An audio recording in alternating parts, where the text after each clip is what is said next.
कार्यक्रम में इसी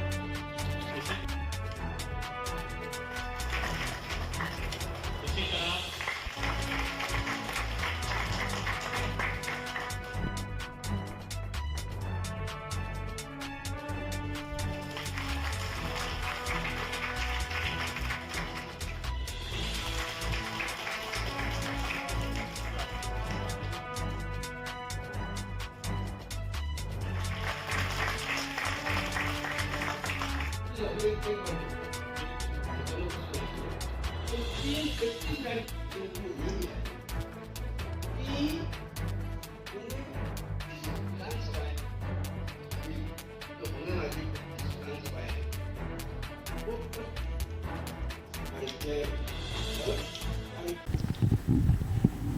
आज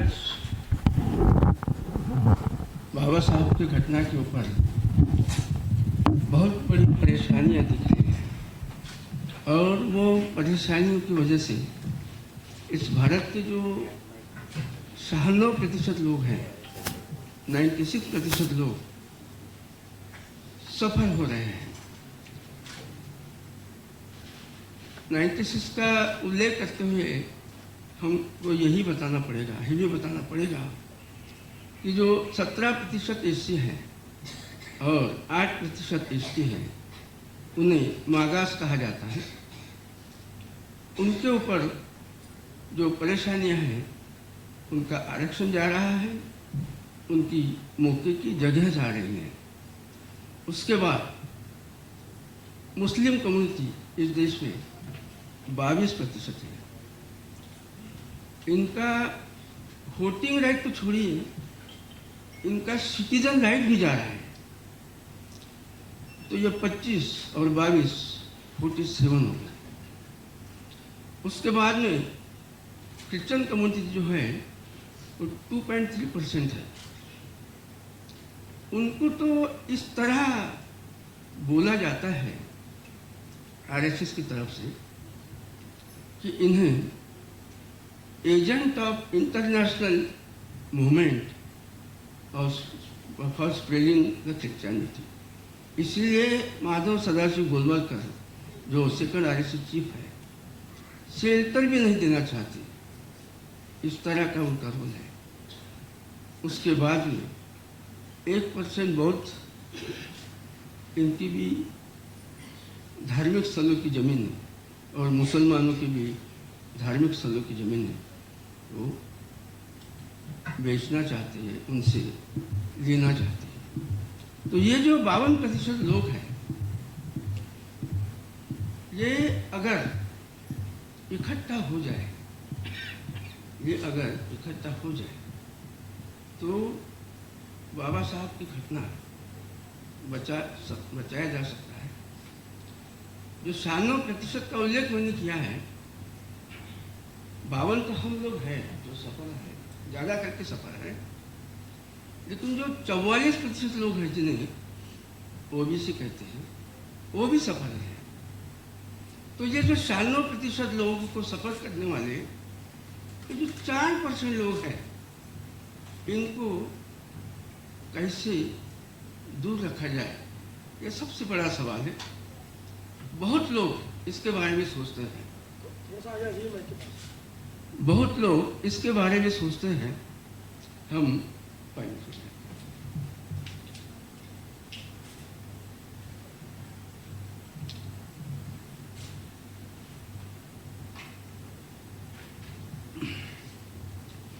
बाबा साहब अम्बेडकर स्वप्न साकार मंच के लोग भी इसके बारे में सोच रहे हैं। इस कार्यक्रम के साथ कि नवंबर 25 से जो भारत में नवंबर 25 से जून 2029 तक जो 25 विधानसभाएं होने वाली हैं भारत में, 25 राज्य की 25 विधानसभाएं, वो सन 1998 में जो महाराष्ट्र में 12वीं लोकसभा में आरपीआई और कांग्रेस का गठबंधन हुआ था, वो कांग्रेस के गठबंधन में और आरपीआई के गठबंधन में आरपीआई को 100% रिजल्ट मिला था 4 लोग खड़े थे, 4 के 4 लोग चुनकर आए थे। उसके बाद कांग्रेस के 44 लोग खड़े थे, 33 लोग चुनकर आए थे। 75% स्ट्राइक रेट कहा जाता है। ये क्यों मिला? ईमानदारी से आरपीआई के लोगों ने कांग्रेस को वोटिंग किया और कांग्रेस के लोगों ने आरपीआई को वोटिंग किया, इसलिए इतना प्रतिशत मिला। तो ये जो बात है, ये बात आरपीआई और कांग्रेस, अगर ये 25 विधानसभा इलेक्शन में 25 स्टेट में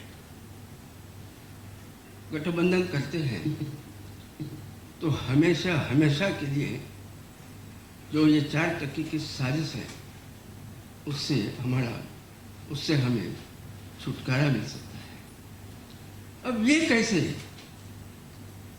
ये ऐसा हो सकता है कि जो घटना बाबा साहब ने लिखी है, वो घटना में जो 368 यानी 368वां आर्टिकल जो है, वो कलम आर्टिकल जो होते हैं जो बाबा साहब ने लिखे हैं, उसे अमेंड, उससे कैसा बदला जाए वो बताया गया है। तो उसमें बताया गया है कि अमेंडमेंट 3 प्रकार से होता है। एक सिंपल मेजॉरिटी, जैसे अभी लोकसभा में अपन 543 सांसद देखते हैं, लोकसभा 543 सांसदों की होती है। उसमें अगर 272 सांसद चुनकर आते हैं तो उसे सिंपल मेजॉरिटी कहा जाता है।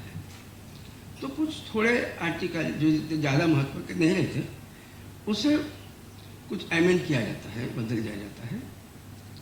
उसके बाद में जो सेकंड टाइप है, उसे स्पेशल मेजॉरिटी कहा जाता है।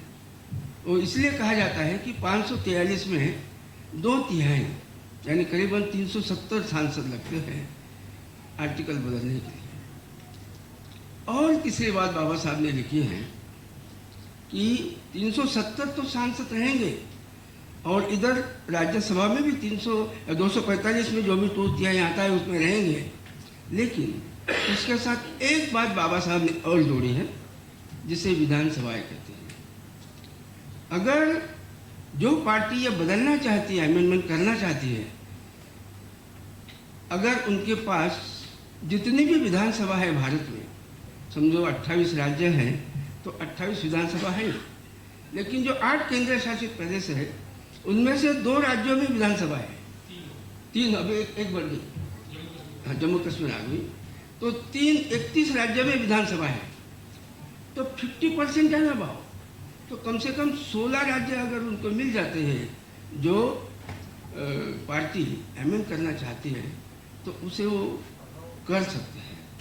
तो हमारा जो विषय है, हमारा विषय हमने ये लिया है कि इन्हें जड़ से काट दिया जाए। कैसे? अभी जो होने वाली 25 विधानसभाएं हैं, अभी जो होने वाली 25 विधानसभाएं हैं, वो 25 विधानसभा में अगर ये फार्मूला चला, आरपीआई और आरपीआई में पूरे 52% लोग लड़ेंगे। अगर हम अकेले लड़ेंगे तो कुछ नहीं मिलने वाला। मैं क्यों लड़ेंगे बाबा साहब के आरपीआई से, तो मैं बताता हूँ। ये लिखी हुई बात है 20वां खंड 437 नंबर पेज पर। बाबा साहब के जो खंड है वो 20वें खंड में 437 नंबर पर लिखा है। हमको पता है बाबा साहब दिसंबर 56 के पहले वीक में चले गए हमें छोड़कर। उसके बराबर 1 साल बाद दिसंबर 55 में बाबा साहब ने ऐलान किया था कि मैं एक नई party, Republican party of India निकालने वाला हूँ, जो समता, स्वातंत्र्य और बंधुत्व इस ध्येय से चले। आगे बाबा साहब कहते हैं कि अगर भारत की सत्ताधीश पार्टी अगर ठीक से काम नहीं करती, तो जो छोटे छोटे पक्ष हैं वो आरपीआई में शामिल होंगे, एकत्रीकरण होंगे, और मेरी पार्टी अमेरिका के धरती पर चलेगी, जिससे अमेरिका चलती है उस मुताबिक चलेगी। तो वहाँ पर क्या हुआ कि एक सॉइल पार्टी थी, एक सॉइल पार्टी, और नेब्रास्का और कैंसस, वहाँ पे जो 50 राज्य हैं अमेरिका में, तो 48 राज्यों की गुलामों की गुलामगिरी करीबन ख़त्म हो रही थी, लेकिन 2 ऐसे राज्य थे, कैंसस और नेब्रास्का, वो बोलते थे हमें गुलाम चाहिए। जैसे अपने यहाँ अस्पृश्यता है ना, वैसे वहाँ गुलाम होते थे, तो वो मानते नहीं थे। इसीलिए कुछ 7 लोगों ने रिपब्लिकन पार्टी का गठन किया। ये आपके लिए इसलिए मैं इसलिए बता रहा हूँ कि बाबा साहब की पार्टी का नाम भी रिपब्लिकन पार्टी ऑफ इंडिया है।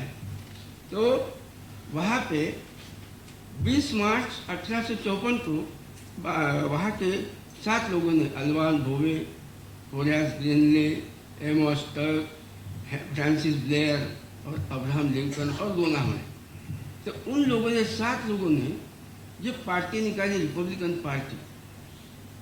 54 में निकाली, 56 में और इलेक्शन था, वहाँ कोई नहीं आया। लेकिन 60-61 में जो इलेक्शन हुआ, वहाँ पे अब्राहम नाम का आदमी रिपब्लिकन पार्टी का अध्यक्ष बना 61 में, और उसने 65 में पूरी वो वहाँ की जो गुलामी खत्म की।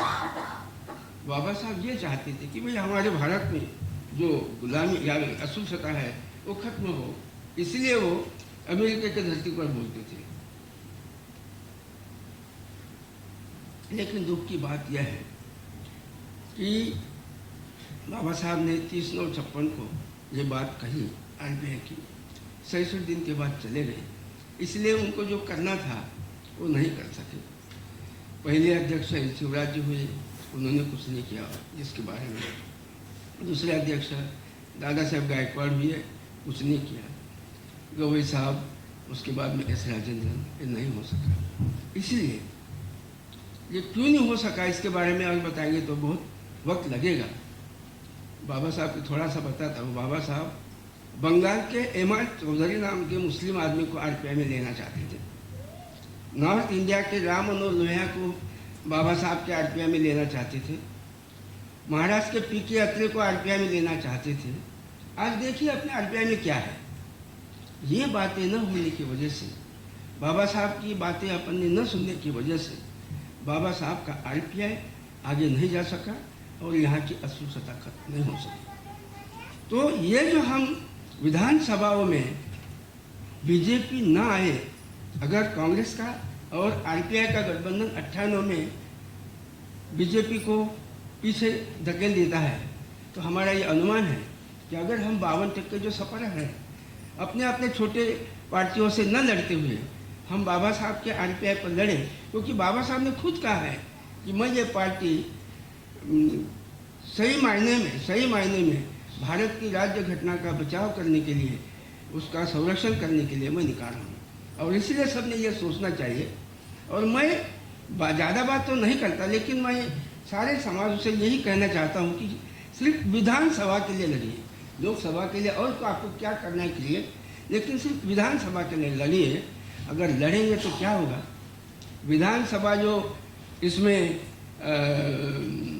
आर्टिकल को बदलने के लिए विधानसभाएं भी चाहिए, तो अगर इनके पास विधानसभा नहीं होगी तो विधानसभा नहीं होंगे। लेकिन दूसरी बात ऐसी महत्व की कि अगर हमको पता है कि भाई लोकसभा के सांसद हम चुन कर देते हैं, लेकिन राज्यसभा के सांसद हम चुन कर नहीं देते, और ये राज्यसभा के सांसद आमदारों से तैयार होते हैं। राज्यसभा के सांसद विधानसभाओं के आमदारों से तैयार होते हैं। और इसीलिए हमने चाहा, बाबा साहेब अम्बेडकर स्वप्न साकार मंच ने, कि अगर आमदार ही उनके पास नहीं रहेंगे तो राज्यसभा के सांसद ही नहीं रहेंगे, और सांसद ही नहीं रहेंगे तो कोई भी आर्टिकल अमेंड नहीं कर सकते, क्योंकि सिर्फ लोकसभा से नहीं होने वाला। और इसीलिए इस बात पर ध्यान देते हुए हमने दिल्ली से, हरियाणा से साहब लोग बुलाए हैं और इस पर वो चर्चा करें। हम छोटे लोग हैं, हमें तो कोई, हम कॉन्स्टिट्यूशन यानी क्या बोलते हैं, लॉ के तो स्टूडेंट है नहीं, लेकिन जितना पढ़ा है उतना जो हमको मालूम था वो हमने बताया। प्रास्ताविक में मैंने जो बताया यो इस बात को ध्यान में रखते हुए मैं साहब लोगों से गुजारिश करूंगा कि इस बात पर वह अपने विचार रखें। ये थोड़ा सा रास्ता भी करके मैं आप रजा लेता हूँ।